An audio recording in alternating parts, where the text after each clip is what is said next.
I hate to have to give this talk online, but this is my talk on Gethsemane, and I've written this book on it. And it's really a booklet, but it's geared towards, people your age, freshmen in college or high school students that are struggling with what they're supposed to do as far as their major or their career choice. So I classify this underneath our spiritual needs. So this is what I'm going to talk about next. But anyway, Abraham Maslow has this hierarchy of needs. Most of you have seen this before, but for the test, know these five things. Physiological, just think of physical. Okay, safety. Okay, so we have these animal needs down here, basic needs, physical and safety. I think the middle is social needs, belonging, love, tribal. Sometimes I get into this idea of tribal psychology, esteem. Sometimes the esteem, unfortunately, comes from the tribe. It should come from within, like personal best. But then eventually, this personal best leads up into self-actualization. Okay, so that's what I really want to talk about is achieving your full potential because this is the definition. Did you come here to be 65% of yourself or 100%? Maybe you can't max out, you know what I mean? But can you leave it all in the field? And this is my contract with God. And Mother Teresa has a big quote about this in the book that I've written. I start off with it because it's like it's between you and God. It's how much effort you give to try to max out yourself. And so one of the reasons I'm a teacher is because of this movie, and it's based on a real guy. And this guy, right here, and I'm forgetting his name right now, but I have it on the next slide. But and Stand and Deliver is about this guy that's just teaching in the poor neighborhoods, of East LA, I think it was. And it's Jaime Escalante. And so I love this quote right here because sometimes I rag on parents, and also it's my responsibility too. If we expect kids to be losers, a lot of people like when they know that I'm a teacher, say, "Oh, those kids," and this thing. And there's like, but that's expectations. You were a kid, you know what I mean? I expect you to do more. I really do. And these kids, he expected them to do more. They just wanted to work like at the grocery store, to be a cashier. They went on to MIT, to Harvard, all these other places. And all these, rich white people think that they must be cheating on their exams and everything because they were Latino. But no, it was because Jaime demanded more out of them, and I'm demanding more out of you. And this is why I wish I was seeing you in person because I would light you up about this stuff. Okay, just like an acorn can become an oak tree, but if you limit expectations in this bucket, I stole this from Joel Osteen, it will only grow a certain amount. But if you put instead in this bucket, you put it down here, I'm really proud of this graphic. In the ground, it will get really, really big because the expectations are bigger. Now, I think I have my favorite quote right here, Spike Lee. It has been my observations that parents kill more dreams than anybody because they limit you. Oh, honey, you can't do that. Get in the small bucket. And so I'm always saying, F that shit. It's like you need to get into a bigger bucket. I'm your bigger bucket. I'm calling you out right now for that bigger bucket. This is what I came to do. This is what I'm here for. And if I check out of the planet and because of God's will, I want you to know this about, why I'm here. Okay, so I've written this book. You can go on to like, Amazon and get it, but I will give you a free copy. You don't have to go buy it, but it is out there. It's right here. You can see if you look up Gethsemane Principle, you have to put principle in there, maybe my name too. But anyway, it's out there. I don't care about that. Here's where I start. Albert Einstein says everyone is a genius. He didn't say like most everyone. He didn't say some people are. He says every single person. That includes the person that has autism or Asperger's. Okay, so I'm like, I don't think God makes mistakes. But if you judge a fish on its ability to climb a tree, it will think it's stupid. Have you been thinking you're stupid? Because I'm here to light you up. I'm here to say Albert Einstein says you're a genius and you can do what you want to do. And when I talk about this, I talk about your major. I mean, what you're supposed to do with your life. Is your life about serving yourself? Some of it has to be, taking care of yourself. Or is it about serving others? Because to me, it's about serving others. Yes, I get abundance so that I can be a lender. The Bible doesn't say don't be a borrower and that just ends the story.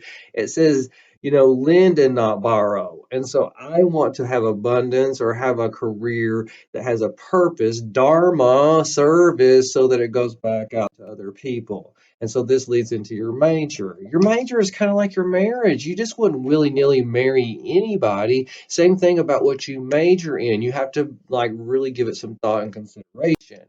And so I think sometimes you might come into this dilemma. I did. Maybe you won't come into this dilemma. But when you start to pick your major or your career, your calling, am I going to pick a life of purpose or comfort? Because sometimes you can punk out and go over here into comfort. But I think you should come into purpose. This is why I love Father Andre. This is why I love priests, but I'm not going to go off on this right now. But I think you should come into purpose. I have this thing, I just put it up from the Pope. It says, the world's telling you to pick comfort. It's telling you money, power, fame. God's telling you, service, humility. And what the Pope says is you do the choosing. Here's the choosing right here. That's why I love him. You might not like him, but I do. Okay, so I start off with the parable of the talents. Sorry about the Judeo-Christian background, but this is in my book. And I'm a teacher of psychology of religion. So in the parable of the talents, there was a king, just like we have a king, Allah, Brahman, the Tao, whatever you want to call it. I don't care if you call him House. You know what I mean? But he has bestowed upon you certain talents. You have 2 eyes, 2 ears, hopefully, and 2 feet, and you can like talk and walk and take this class. And so I have to remember this. He has bestowed on the table certain talents for Tim.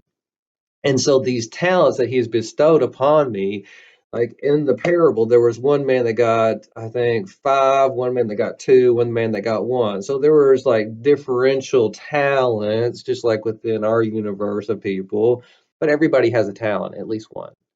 Well, what happens? He sends them out into the world, just like when you were born, you were sent into the world to use your talents. And then when you were called home, when you die, this is the way I believe, then there will be a reckoning. There was a reckoning with the king. I don't care what the king is called, but the man with five said, I made five more. He was very happy because the man maxed out. The second man says, well, I had two, wasn't as talented, but I made two more. Maxed out. The third man says, I knew you were a demanding king and that you would be mad at me, and so I went and hid it. And the guy goes, well, you didn't even put it in the bank for interest or anything else. It's like, why wouldn't you like do something with it? Now how am I supposed to reap where you haven't even planted the seed? And so he curses the, third guy. And you can go into the scripture. I usually have the scripture, here, but I'm sure you're not much of a scripture freak like I am. Okay, so anyway, it's all about reaping what you sow. The king can't reap anything if you don't sow something with the talents he's given you. Stewardship. Even in Muslim tradition, there is like, the zakat and the salah. Well, the salah is the prayer, I guess. But the zakat, whatever one is like, you have to like give. You know what I mean? Muhammad talks about, if you give everything to yourself, it's stagnant. But the reason we call money currency is because it flows. It should flow out, which is the same idea I've been talking about. Stewardship. Okay, this is I call him Osho. I think this is the same name. But he says my own experience is that everybody is born with a certain talent, and unless you live out that talent to its fullest, something's going to remain missing in you. I was living in corporate America making a lot of money, lots of money compared to like what I do here. Real cushy life, brand new house, built it from the ground up, picked every single thing out in it, and I was miserable. Something was missing. I had to give it all up. Everybody thought I was crazy, and that's why I'm your teacher. That's why I'm your teacher, is because I gave it all up, all of it for you, because I love you. So, Gethsemane, this is why I talk about it. I can't even believe it here because I had just lost it a couple of days ago because I'd really, really been struggling. I've been in Gethsemane and it's Lent right now, and this is why I love Easter more than Christmas because everybody can celebrate. But in Lent, you have to understand the choice that, whatever, if you believe like me, Jesus made. But even Jesus in the Garden of Gethsemane was so worried about fulfilling his destiny because it wasn't about comfort, it was about purpose. And his purpose was going to be painful, and he sweated great drops of blood. And he had to go there alone. He had to go into the desert for 40 days and 40 nights too before he began his ministry. That's what Lent's all about. You have to go into the desert alone. And everybody has this moment. This is what the Gethsemane principle is about. You're going to have this moment where you go into Gethsemane, your friends are not going to be there. It's the dark night of the soul, and you have to nut up and do the right thing. Because there's going to be a reckoning. You're going to go back to the king and say, well, I didn't max out. I 40%ed it. That's not good enough. You don't have to do 100%. We're not Jesus, but you have to do at least max out, leave it all in the field, even if you lose the game. And so in the Garden of Gethsemane, I hope I have this on here. Jesus has this moment of weakness, one of his two moments of weakness that I talk about, in my other class. But the first moment is, can you take away this cup? And the symbology of the cup, we talk a lot about it in Catholicism. But anyway, can you take away my burden, my cross? I don't want to do it. I'm scared. My one, two, three chakras are kicking in. I'm a human. Serpent in the rainbow. The serpent comes to him. Serpent in the rainbow. And the very next instant, what does he do? Bam. He says, nevertheless, not my will, but thine be done. This is the moment that he comes in and he talks about it. And so this is the moment, he steps into his destiny and says, I don't care if it's going to hurt. I'm going to do it.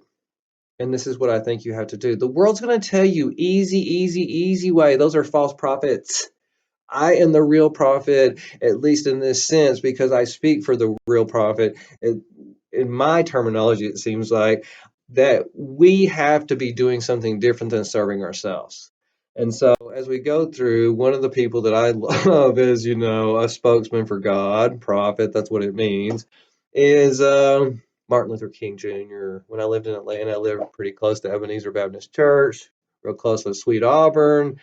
I love him to death, and he gave a sermon exactly on this back in 1957. I think I have the details down here, and this is part of the excerpt from the sermon. And he says, this is the test of your life. This is in my book. This is the test. There's not like 18 tests. There's one test in your life. Are you going to move out from like begging God to take away from your circumstance to saying, I understand it's your will for me to do this, Timothy, this guy, because I'm not doing it right now. And it's like, I'm so scared. I just want to go back down to one, two, three chakras. But at a certain point, you have to say, nevertheless. Nevertheless, nevertheless, he repeats this over and over and over because Jesus is nevertheless. And so few people learn the nevertheless lesson because they live this life on, oh, take this cup away from me. I just wanted to go back to, well, Father Eric was talking about this. I just wanted to go back to normal. And as soon as it's back to normal, I'll just like do it all myself because I had it going, a pretty good thing going, God, until you had to take the wheel. And see, the tragedy is you can never get rid of it. This is why, even though I'm on antidepressants, a lot of times it's not going to medicate away the jihad, not going to medicate away your holy struggle. You're down here. You're down here in the holy struggle. It's meant to be like this. Okay, so a lot of times I'm doing this number. Even this week, I was screaming and yelling. It's like, why is this happening to me? Why? And then eventually have to move over to like, this isn't happening to me, this is happening for me. The coronavirus is happening for me. Otherwise, I wouldn't be talking to you on this videotape and being able to transmit my message out there on, a different medium. So a lot of times the things we see are bad are really the good things. The day I stopped drinking, that was a good day. You know what I mean? But it was a really bad day too. It was one of the worst days of my life, but it was also one of the best days of my life. And so you have these dualities. Now, back to Maslow's hierarchy, I think we get caught betwixt comfort and purpose, the serpent and the rainbow. Down here, physical needs, And if I think about this, a lot of times if we just had enough money, it's like recently because of my grandmother, I was able to pay off a lot of my debt, but it did, for a while it worked, but then it's like it all came back, the holy struggle. I don't know if y'all watch Wall-E, but like those people had those little things they floated around on. They were just going to make these techno cocoons around themselves, but they got all big and fat, and so they just checked. That's what we're going to in a way. And so this is from Bill Burr. He says, realize that sleeping on a futon when you're 30 is not the worst thing. You know what's worse? Sleeping in a king bed next to a wife you're not really in love with, but for some reason you're married and you got a couple of kids with. You got a job you hate. You'll be fantasizing about being alone. The life of purpose versus the life of comfort is the duality that I think everyone must face on this planet. Okay, so if you live in the comfort zone, you'll be like everybody else. You'll go as far as the crowd goes. This is what Albert Einstein says. But if you go different than the crowd, you'll go to places the crowd has never been. And this is what I've done. I'm living testament to it. It could have happened in my life. Otherwise, I wouldn't be your teacher. Okay, so Henry David Thoreau. Most men lead lives of quiet desperation and go to the grave with the song still in them. What does that mean?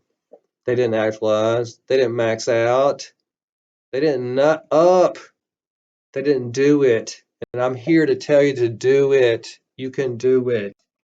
Okay, so what is your calling? When I talk about this, this is an older movie, but I talk about Simon Birch. It's based on A Prayer for Owen Meany by John Irving. And so in this story, Simon has this disorder where he's very little bitty. He's actually a lot older than he appears right here, but he will never grow bigger than that. And so everybody thinks Simon is broken, but he goes around telling everybody how he's God's instrument.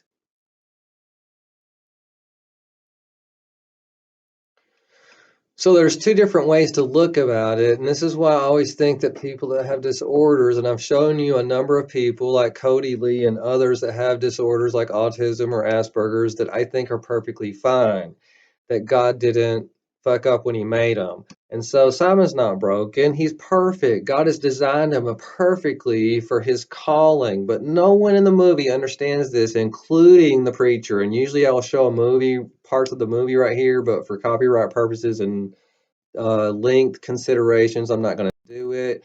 But he has this perfect fit. And so towards the end of the movie, to summarize, there's a bus full of kids, and Simon's on the bus with a couple of adults, and I think it goes off into this frozen lake, and like the bus starts to fill up with water. Now all the kids start to panic, and maybe the adults get knocked out or something. I can't remember quite right now. But anyway, Simon, because of his physical stature, can relate to the kids because he's kind of kid-like, and he can calm them down. Plus, he can't get out of the bus. Like, no matter where he goes, like, all these people are going, we can't get out. We can't get out. It's like too little, too little. You know how school bus windows are, that door thing is. And everybody goes, nobody would ever fit through there. And at this moment comes Simon's shining hour because he says, it's me because I'm not broken. God made me real little bitty. And it's lucky for you because now I come into play. I'm the superhero because God has perfectly designed me for this moment. This is why God didn't screw up when he made you. He perfectly designed you. You just haven't gotten to this moment yet in your life and you're young. Most of the people that I'm talking to, and even if you're not, you're coming to this moment. Otherwise, you wouldn't be hearing this message from me. Okay, so Simon is this perfect fit in this situation. Perfect fit. Okay, so I started to think about Simon and how he said he was God's tool, God's instrument all the time, and that God has a toolbox. Sorry for the white God up here, maybe God's a lady, maybe a black lady, hopefully, because, like, I mean, another white man in charge, but whatever, don't get me started. And so in the toolbox, you know what I mean? Like, why would God need everybody to be a hammer? That's just silly. He needs a lot of different tools for different kinds of applications. And so maybe God doesn't go to the toolbox and pull out a hammer when he needs a screwdriver. And even if he needs a screwdriver, does he do a flathead or a Phillips head or Allen wrench or whatever he does? So specific uses, he tailor made. And if you're knowledgeable about biology and ecosystems, every animal and plant is tailor made for its environment. They're interdependent upon one another. And so if you just take a certain bug or a certain plant out of a region, you disrupt the homeostasis, the balance of that region.